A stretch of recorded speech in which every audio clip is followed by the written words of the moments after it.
पे ऑफिसर्स यहाँ पे मौजूद थे और अग्निशमन के भी ऑफिसर्स यहाँ पे मौजूद थे। आज जितना भी दिशा निर्देश दिया गया है उसको आपके माध्यम से जितने भी जनमानस है उसको संप्रेषित करने की हम लोग आप लोग से आग्रह करते हैं। ससमय लाइसेंस लेना अति आवश्यक है। उसके साथ साथ लाइसेंस में जो टर्म्स एंड कंडीशंस है, रूल्स एंड रेगुलेशन है, 100% उसको फॉलो करना है। जैसे कि डीजे पूर्णतः प्रतिबंधित है। अगर कोई भी अपशब्द बोलता है या कोई अश्लील गाना चलाता है उस पर विधिवत कार्रवाई की जाएगी। अस्त्र शस्त्र का जो है पूर्णतः प्रतिबंधित है उसका दिखावा।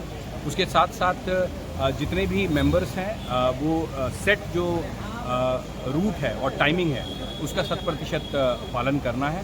उसके साथ साथ extra deputation, riverine patrolling, drone, videographers हमारे पास रहेंगे।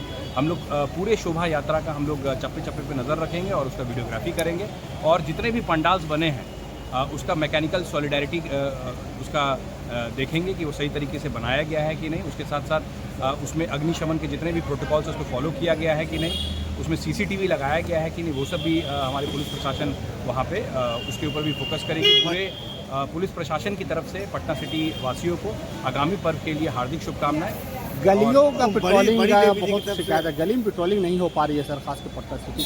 देखिए अभी हम लोग जो मोटरसाइकिल पेट्रोलिंग है वो गलियों में जा रहा है। उसके साथ साथ 112 और हम लोग का जो गश्त है पेट्रोलिंग का जो कि डेडिकेटेड थाना से निकलता है उसका समय सीमा तय है, वो ससमय निकलता है पेट्रोलिंग। बड़ी देवी जी का हर बार वहाँ टोली टूट जाती है सर, इसको लेकर क्या वहाँ? देखिए इसके लिए हम लोग जो कमेटी है पूजा कमेटी उसके साथ आज SDM साहब और हम लोगों ने मीटिंग किया है और दोपहर के 2 बजे वो मीटिंग था और वो मीटिंग लेके हमने इस बार इंश्योर किया है कि वो मैकेनिकल प्रॉब्लम जो कि आता है हर बार वो इस बार जो है मैकेनिकल प्रॉब्लम ना आए और बिना किसी बाधा के हम लोग जितना भी शोभा यात्रा है वो गंतव्य स्थल तक हम लोग उसका विसर्जन। मूर्ति विसर्जन करने के बाद जो गाड़ी के जो रूट रेखा जो तय की गई है वो किस तरीके से की गई है? जैसे कि आपको पता है कि पश्चिम से भी और पूरब से भी शोभा यात्रा आती है तो उसका समय जो है वो निर्धारित है।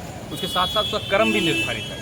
तो माल सलामी से जो भी आ रहा है उसका क्रम निर्धारित है और उसको उसी क्रम में हम लोग जो है विसर्जन के लिए उसको अनुमति दी। गंगा में विसर्जन होगा या फिर अलग से उसका कुकिंग? जैसे कि आपको पता है कि NGT का गाइडलाइंस है और SDM साहब ने भी ये बात पे आपको विस्तृत जानकारी दी है कि गंगा में आप विसर्जन नहीं कर सकते हैं और कृत्रिम तालाब बनाया जाएगा उसमें ही विसर्जन किया जाएगा।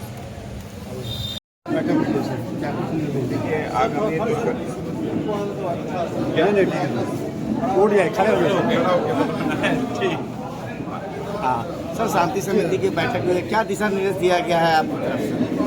देखिए आगामी नवरात्र, विजयदशमी, दुर्गा पूजा को देखते हुए शांति समिति की बैठक बुलाई है। सारे लाइन डिपार्टमेंट्स, पुलिस के हमारे जितने पदाधिकारी गण हैं, अग्निशमन के, नगर निगम के, विद्युत के सभी आए थे। काफ़ी इंपॉर्टेंट सजेशन शांति समिति के सदस्यों द्वारा दिए गए हैं, उनको हमने नोट डाउन किया है और उस पर विधिवत कार्रवाई की जाएगी। हमारी ओर से हमारी अपेक्षाएं बताई गई हैं। शांति समिति के सदस्य हमारे ग्राउंड्स पे रहते हैं, उनके द्वारा बताया गया है पूजा समिति को कि लाइसेंस की सारी शर्तों का पालन करना है, DJ नहीं बजाना है, लाउड स्पीकर नहीं बजाना है एवं किसी प्रकार का अश्लील गाना नहीं बजाना है, आतिशबाजी नहीं करना है। और इसके अलावा उनके द्वारा जो हमें सुझाव दिए गए हैं, जैसे कुछ जगहों पे सड़क टूटने की बात बताई गई है, कुछ जगहों पे विशेष प्रतिनियुक्ति महिला बल की प्रतिनियुक्ति की बात की गई है, उन सभी का अनुपालन किया जाएगा। ज्वाइंट आदेश निकाला जाएगा जिसमें सभी बातों को लाया जाएगा। विसर्जन के लिए क्या है? विसर्जन के लिए देखिए अभी पानी का जलस्तर बढ़ा हुआ है, वो कृत्रिम तालाब में ही होगा। माननीय सर्वोच्च न्यायालय एवं NGT का स्पष्ट आदेश है कि गंगा नदी में किसी प्रकार का विसर्जन नहीं होगा। तो उसके लिए नगर निगम के स्तर से गंगा किनारे कृत्रिम तालाब बनाए जाएंगे। वो कहाँ बनेंगे वो उस समय के जलस्तर को देखते हुए हम लोग निर्णय लेंगे, बट मूलतः 7 से 8 कम से कम कृत्रिम तालाब बनाए जाएंगे जिसमें लॉ कॉलेज घाट, भद्र घाट, टंडन घाट इत्यादि सम्मिलित हैं और सारी मूर्तियाँ उन्हीं में विसर्जित होंगी और उनको सारे NGT के गाइडलाइंस के आधार पर वापस निकाला जाएगा ताकि माँ गंगा को प्रदूषण से बचाया जा सके।